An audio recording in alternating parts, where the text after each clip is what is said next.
Hello guys, good morning. So na ako'y manok guys, ato ning adobohon. So ato na rin siyang timplahan. So lagyan natin ng magic syrup.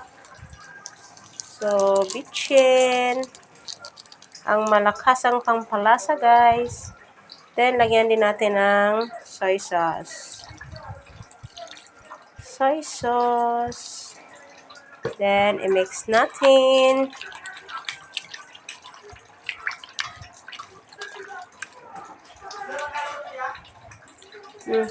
Then, ato na ni siyang igisa. So, isa lang na nato, guys.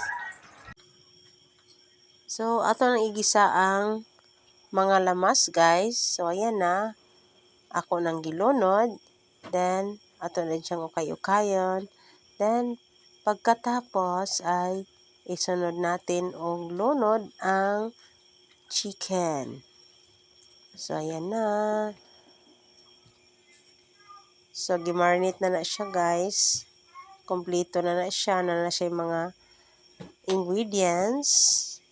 Then, ato na lang siyang i-mix-mix. And then, pag kahuman,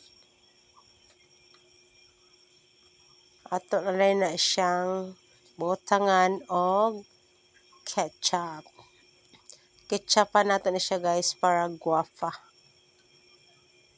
Guwafa siya tan-awon adobong manok with ketchup. So, ayan na guys. Ato lang na siyang i-mix. Then, ato siyang dungagan og gamay nga tubig. Kay nahurot na ang sabaw.